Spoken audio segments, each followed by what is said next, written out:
Hey folks, before we get started, I just wanted to tell you, you can unlock unlimited access to political news, commentary, opinion, and a whole lot more at inforum.news/port for only 99 cents a month for your first 3 months. Hurry, get this limited time offer at inforum.news/port now. This podcast is brought to you by the North Dakota Petroleum Foundation. From heating our homes and powering our vehicles to cell phones, clothing, and medical equipment, oil and natural gas makes everyday life better.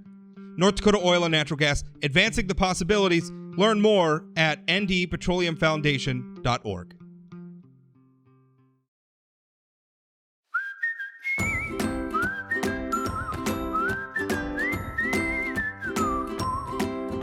Welcome to Plain Talk. So recently you may have seen a headline regarding oil production in North Dakota. Now, of course, as we all know, the oil and gas industry is hugely important to North Dakota's economy. We're talking about an industry that in time, obviously this varies, depending on the economic conditions and whatnot, but it sometimes is one out of every $2 deposited in North Dakota's treasury, North Dakota's coffers, or whatever you want to, that flows into North Dakota state government comes from the oil and gas industry, and that's just direct revenues. That's not talking about like income tax revenues paid by people who are employed in the oil and gas industry or sales tax revenue that is generated by the oil and gas industry. It's important. So when someone says that the Bakken play, North Dakota's oil fields, has been rebranded, whether we want it to or not, well, that might be something worth paying attention to. And in fact, that was a direct quote I'm reading now from an article in Inforum.com written by our Adam Willis, quoting my guest, Lynn Helms. He's the director of the North Dakota Oil and Gas Division of the Department of Mineral Resources. He said, I quote, "The Bakken has been rebranded, whether we want it to or not, as mature." And so I wanted to have Lynn on to talk about what does that mean? So I guess that's my first question for you, Lynn. First of all, thank you for your time. And what does that mean for the Bakken play to be mature? Hey, Rob. It's great to be with you and with your listeners.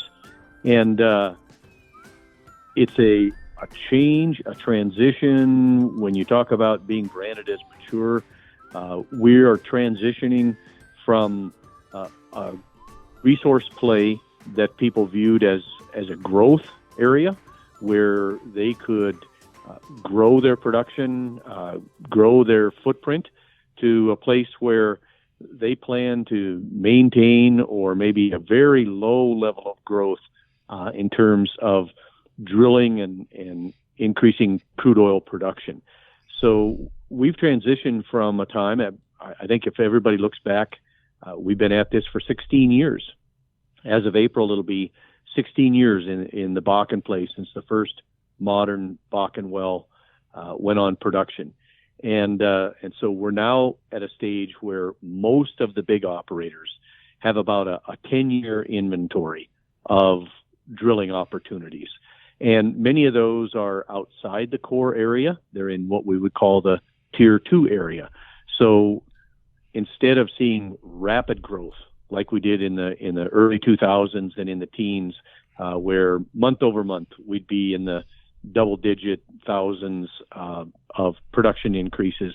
We're destined for the next 10 years to see 1 or 2% growth or flat production. So, is it safe to say like a term like plateau? I mean, is that like we're seeing it, not a drop off, but we've kind of reached the point? Because every well that gets drilled sees a drop off, right? Like you drill the well, you see a lot of production, and then over time, the production of that well tapers off. And in the past, we saw growth because we were punching so many new wells.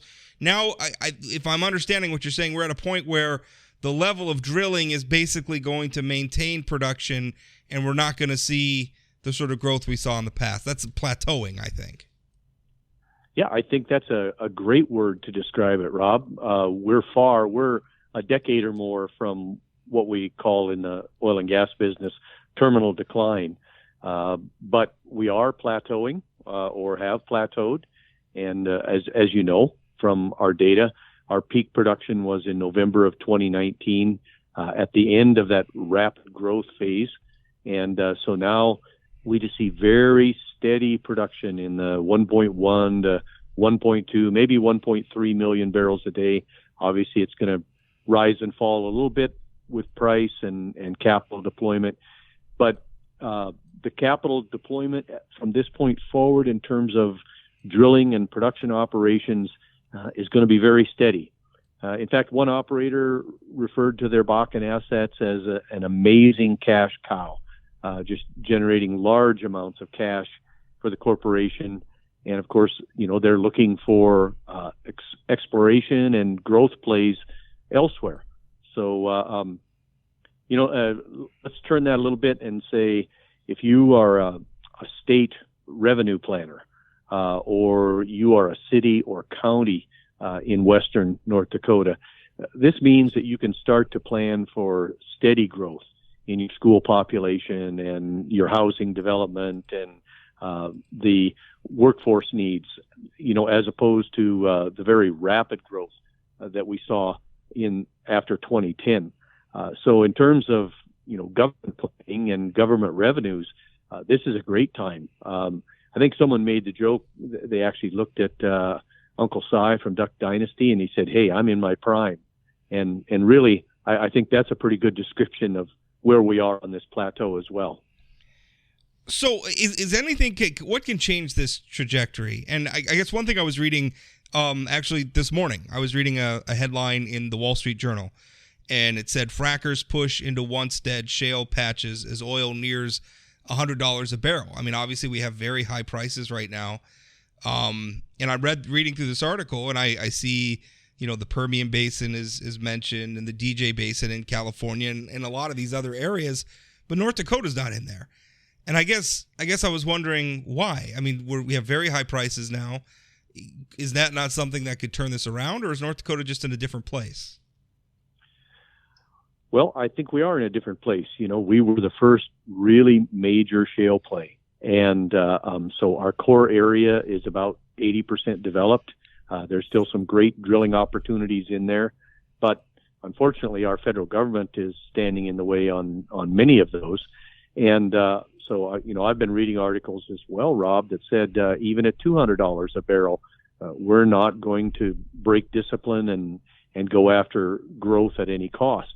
So some of the early shale plays or growth shale plays, they're going to be driven a lot by oil prices, but North Dakota likely is not.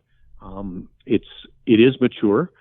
Where we need to focus our efforts is on our rapidly growing natural gas production. So even if we plateau in oil production, we're seeing natural gas production grow year over year over year. We, over the last year, 2020 through December 2021, oil production dropped 4.6%. Gas production went up 3.4%. And so I think everybody felt this. It just hadn't been said at this point. So you saw the legislature and the policymakers last session focus on things like Clean Sustainable Energy Authority, spending the ARPA funds on moving Bakken natural gas to the Red River Valley to benefit our ag industry and benefit other parts of our population. You're seeing it in the focus and the governor's goal on carbon neutrality. So everyone felt this in their gut. People have just now begun to say it. I want to get into the gas thing in a minute, because I think that's really interesting and is probably the future of, not to say that oil's the past yet, but I mean, it's like you said, that's where our focus needs to be. You said something a minute ago, though, about a decade from terminal decline. What does that mean? What does terminal decline look like? I mean, is that kind of you're looking at that right now as the period we're going to be in, this sort of plateau period for about 10 years, and then terminal decline, which by the way, I got to say, sounds scary. That sounds terrifying. Terminal's not a good word, but what does that mean? It does. And really what it means is that you no longer have the drilling opportunities to maintain production or to grow production. And so you go into a long, steady glide slope of, maybe as much as 5% reduction in production year over year. So that terminal decline is tens of thousands of wells, very slowly declining over time. Now, our goal in the next 10 years is to push forward and be at the tip of the spear again on enhanced oil recovery. We think that shale plays have tremendous future opportunity. And so if we can crack the nut on enhanced oil recovery using produced gas or carbon dioxide, preferably, we could extend this plateau for a couple of decades and avoid that terminal decline for a very long time. So there are major efforts and policy efforts focused on getting to that enhanced oil recovery. As it stands, if we drill this thing out for 10 years and then we go into terminal decline, we're going to leave 85 out of every 100 barrels in the ground. And that's just not good economics, and that's not good resource extraction. So there are active pilots going on that will target extending this plateau for 2 or 3 decades and pushing that terminal decline way out into the future. That enhanced oil recovery, I mean, that sounds so interesting. And it's amazing to me. I mean, sometimes to the point where I have a hard time wrapping my head around it all. But I've been sort of marveling at the carbon capture aspect of things, just in so that, because it has the opportunity to, I mean, not only I think make so many of our existing industries better, whether it's agriculture or manufacturing or oil and gas development, but also it's going to become an industry. I think it's going to become an industry unto itself, where we're building pipelines to bring carbon produced in other parts of the country to our state to store it underground, because our geology is really good for that and everything else. There's a lot of factors that go into that. But what you're saying is, not only could we bring that carbon to North Dakota and put it underground because it's a good place to do that, we could also have a market for that carbon insofar as we could use it to enhance oil development. Am I understanding that? Because again, I'm trying to wrap my head around all this. So that's kind of how I'm seeing it. Is that right? I mean, is that the potential here? Oh, that's absolutely correct, Rob. So we have the potential to put about a third of a ton of carbon in the ground and get a barrel of oil out in exchange for that. And so that's kind of the overall history of carbon dioxide flooding. And so a major part of reaching carbon neutrality is going to be exploiting these oil reservoirs as a place to put carbon. And a big part of that is making sure the infrastructure gets built to bring that carbon to North Dakota. And you're starting to see planning that went into place 13 years ago, 12 years ago in the 2009 legislative session, create a whole new industry where people are willing to invest billions of dollars to send their carbon to North Dakota. Once we have it here, we have the geology to store it. We have the geology to use it for enhanced oil recovery. We have so many opportunities. And so I just really want to applaud the legislature and, Governor or Senator Hoeven was governor at the time, the foresight of moving these policies forward so that we could make these new industries happen. I've been talking a lot about the carbon capture stuff, and I think to the general public, it kind of seems like this stuff went from like science fiction, pie in the sky stuff to all of a sudden now we're building a carbon pipeline to bring it to North Dakota. Like, how did this? And your point is, this actually started. I mean, people were talking about this. I mean, I don't want to say behind the scenes because it was obviously out in public. It's just I don't know how many people were paying attention. This started happening a while ago. That's pretty remarkable. Yeah, it certainly is. It sounded like science fiction when we started working on the policies in 2009.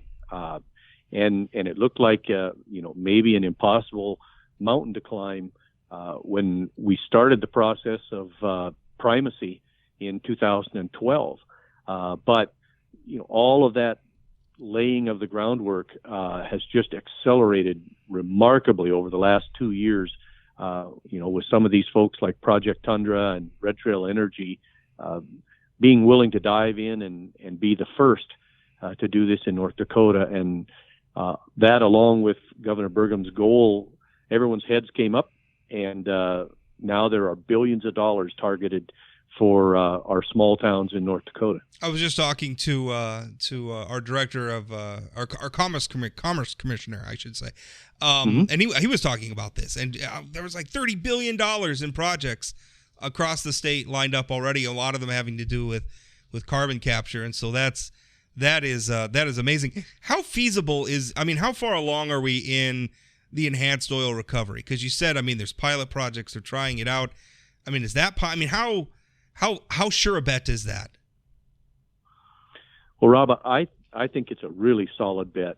Now, we've had 7 attempts that did not succeed or had marginal success, but we have 2 pilot projects going right now in North Dakota, and ExxonMobil is starting a massive pilot project in the Permian that they believe is going to apply to Bakken and Three Forks rocks.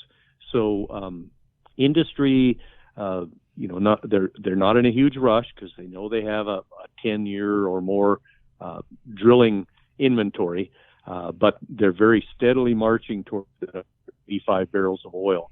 And I think everyone's beginning to recognize that the switch from petroleum to some other form of energy for transportation and electric generation is going to be a slow transition. And so, even the IEA is now saying, hey, we're going to be consuming 100 million barrels of crude oil a day for decades. So that target of that other 85 barrels of oil is fascinating to the scientists. It's probably at the stage where carbon storage was in 2009 when we passed those first statutes. It's pretty remarkable, and I think also just in the idea change. I mean, I think we've got locked in our head, oil and gas, and even things like coal are this certain known quantity, and they emit carbon, and that's bad, and we got to move on to something else. And I don't know. I'm looking at some of this thinking, well, yeah, these are carbon heavy, but we can do things about that, right? We can make them better and make them a resource that we can use that's still in accordance with modern understanding about climate science. I mean, this feels very possible now, and that's a very, very cool thing. Let's talk about gas production, because that's a part of this too. That even if oil plateaus, you're saying that we're still going to see a lot of growth with gas. Yeah, that's right. Our projections, Rob, say that even at an oil plateau of 1.1 to 1.3 million barrels a day, which is amazing because the legacy fund will be huge by the end of this decade of drilling inventory, and state revenues are going to be very steady over that time, higher and higher oil prices and lower and low oil prices. So, that's going to be a great decade. But even at plateaued oil production, we project natural gas production to double. So we're at about 3 billion cubic feet a day, and we expect to reach 6 or more than 6 billion cubic feet a day. That means there's an opportunity here for gas to liquids industries, for gas to electric power, for petrochemical industries, you name it, and opportunities galore to take that gas to parts of the state that haven't had natural gas to fire big industrial ag processors and things like that. So we are laser focused on making sure that we attract these tens of billions of dollars to the state to put that huge natural gas resource to work. One thing that's been a bit of a bugaboo for years now is the flaring rate, and we've gotten it down. Mm-hmm. Where are we at? We're at like 9%, I think. We're actually at about 6%. Okay, 6%. So yeah, we're capturing on any given day 95% of the gas. And I feel like we'd be doing better than that, but we're really struggling to capture on some of the federally regulated lands, like the tribal lands and stuff. That's been a real struggle, I know. Which is kind of ironic, given how often that North Dakota is branded as kind of being we're all loosey-goosey and the feds are the ones doing it right, but yet it's the federal areas that are we're really struggling to capture gas. And why is that? I mean, why do we struggle so badly to capture this gas in federal areas? Yeah, the real struggle there is typically rights of way. The federal government is so siloed that you have to get your right of way from the Forest Service or the Bureau of Affairs, but you get your lease and your drilling permit from the Bureau of Land Management, and they're completely siloed from each other. And so you may get a lease and a drilling permit, and then wait 2 years to get a right of way to lay a gas pipeline. And so massive struggles in that area. North Dakota's done a great job of removing those walls between agencies and making sure that we're talking to each other all the time about what's happening where and what the needs are. So yeah, that's a big struggle. It is fascinating, Rob. 4 years ago, when I made this same visit to oil and gas operators, they all were wanting to grow production, and they were looking for every flaring variance that they could get. In 4 short years, they have done a complete 180 and said, we see gas production growing, we see oil production plateauing, and we are focused on eliminating, first of all, routine flaring, and then secondly, all the non-routine flaring. I feel like the industry deserves, and this kind of gets over when we talk about the flaring issue. I don't think anybody's happy. I mean, I think we all wish that flaring was 0%, right? I mean, it's a valuable resource. I don't think anybody's really happy. It's just the markets are complicated. There's a lot of reasons why it happens. I think the industry deserves a lot of credit, though, because they've gotten it down to 6% at a time when the amount of gas produced has been growing. I mean, even as oil has plateaued, as you've been saying, gas has been growing. So it's like a race. Like you're trying to chase down. You're like greyhounds on a track trying to chase down that fake bunny that just keeps going fast. You know what I mean? Like they've been running this race, and it's pretty remarkable that they've gotten it down to 6%. The rabbit keeps going faster, and the greyhounds have to accelerate to catch it. That's right. They've spent $25 billion in gas gathering and processing. And our projections show that that's going to have to grow by probably another 15 billion. And along with that are, the things that you've been talking with the Department of Commerce with James about are going to be, we don't want to just produce and export this natural gas. We have the opportunity to do value added, to create thousands of jobs and enormous amounts of revenue and investment right here in the borders of the state of North Dakota. And that's our goal. We do export our crude oil. Fantastic. It goes to fuel the world and the country. But we want to do value added with our natural gas.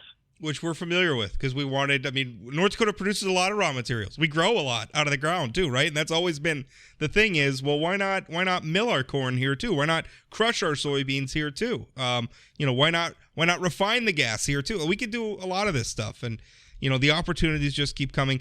I think a lot of people that I talk to when they read about, the Bakken oil play is mature and I mean, people, they took it very negatively. And I'll admit, I took it a little bit too. It's like, it's the golden goose is going to stop laying eggs. What are we going to do?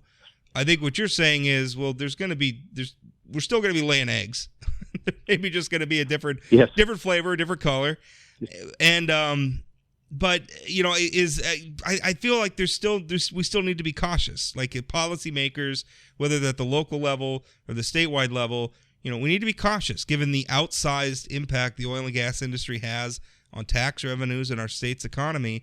What would you say? Is that fair to say we need to be cautious? We need to be mindful that this is something that, is going to evolve? Yes, absolutely, Rob. And, that was one reason I wanted to bring that message back. It's also the primary reason that I feel like I need to go talk to these people. When you can sit in the boardroom or the office of the corporate CEOs and get their sense of what the future for their company looks like in North Dakota, you can do a much better job of planning. I think we all knew that at some point the Bakken would peak and then begin to go into decline. This was not meant to create panic. What it was meant was to tell everybody we've plateaued, and we've got a decade or so to make sure we have our house in order, and the policies are in place to go after that enhanced oil recovery. This is not the time to open the floodgates and empty the legacy fund or start all those kind of practices. And it allows us, it kind of gives us a more definite point in time where we need to have, value-added natural gas, and we need to have figured out how we're going to fund the state and the local economies as we move forward. Well, Lynn, it's going to be interesting going forward, but like I said, I don't think there's any reason to be negative here. I mean, it's things are changing, but yet we also have so many opportunities to adapt to that change and to find new opportunities and to continue, making these resources work for us. It's really remarkable, and I the bulk of my writing career has been during the boom phase, and then sort of maybe the following more moderate growth phase after. And as exciting as that was, a lot of what's in front of us now with carbon, all the different ways, I feel like this is enabling finally a lot of the diversification that we have been fighting to bring to North Dakota since statehood. And it's still going to involve our commodities, but I feel like finally we're having some opportunities for our state. I'm excited. I am just through the roof excited about this stuff. I think you're right on point, Rob. The goose is not done laying golden eggs. We've got a decade or more where we're going to have steady egg production, where we're not going to produce them at such a rapid pace that we're not sure what to do with them. And we're already starting to see that diversification. We see a huge corporation that wants to do gas to liquids in the Trenton area. We have a server farm going in up at Williston. Who would have ever thought that North Dakota would be a place for high tech like that? It just is expanding all across the state. It is going to generate opportunities for growth that the state has never seen, and diversification that we've never seen. Well, it's exciting stuff, but I probably used up enough of your George Washington's birthday day. Did you know that the President's Day is not actually the legal name of this holiday? It's George Washington's birthday. I was unaware of that. Yeah. That's a great thing to learn. Thank you, Rob. It is. Poor George Washington getting lumped in with his lesser successors. It's George Washington's birthday, and a lot of people enjoying the day off, but not Lynn Helms, hard at work, giving media interviews to lowly newspaper columnists. Thank you so much for your time, Lynn. Hey, you're very welcome, Rob. Great to talk to you.